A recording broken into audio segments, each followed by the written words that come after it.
From the Northway Bank Online Newsroom, I'm Gary McKenzie. This local and regional news update is brought to you by Northway Bank.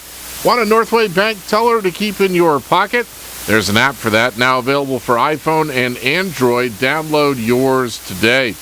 Northway Bank with 17 locations throughout New Hampshire. The people you know, the bank you trust. Member FDIC, equal housing lender. Conway police say a 43-year-old Massachusetts man is charged with one count of indecent exposure and lewdness after an incident at a popular resort hotel in North Conway yesterday morning. Lieutenant Chris Purley says Officer Sean Baldwin responded to the hotel at 2251 White Mountain Highway shortly before 10 o'clock after police dispatchers took reports a man was indecently exposing himself to people from a room balcony. Here's Purley. Officer Baldwin did not catch him in the act, but he interviewed several witnesses to include employees who observed a male exposing himself indecently by way of a patio sliding glass door. The man who allegedly committed the act reportedly lives in Hudson, Massachusetts, and had checked into the hotel with a woman believed to be his wife and her son. Purley says neither the woman or the child were in the room during the time of the alleged indecent act. He says the charge is a misdemeanor. But if any of the witnesses were under the age of 16, it could result in him being registered as a sex offender for a period of time. The arrested man is due in Conway District Court in early April. Governor Maggie Hassan says her $11 billion two-year budget is fiscally responsible and balanced, but New Hampshire's House Republicans don't think so. House Republican leader Gene Chandler of Bartlett says Republicans want the budget to be built upon realistic revenue projections, and the governor's plan is not. State Representative David Hess, a Republican on the House Ways and Means Committee, says Hassan's estimates are almost $104 million too high by GOP estimates.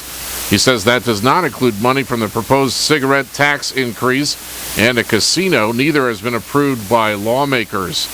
The governor's proposed $11 billion budget is a 10% increase over the current budget. The $2.8 billion state tax portion of the budget increases spending about $184 million, or about 7%. In Maine news, U.S. Representatives Mike Michaud and Shelley Pingree are urging congressional leaders to head off drastic defense spending cuts that could cause a loss of jobs at Bath Iron Works and the Portsmouth Naval Shipyard.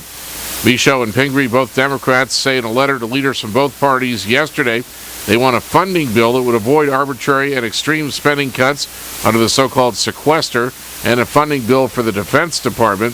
The sequester cuts are due to take effect in 9 days.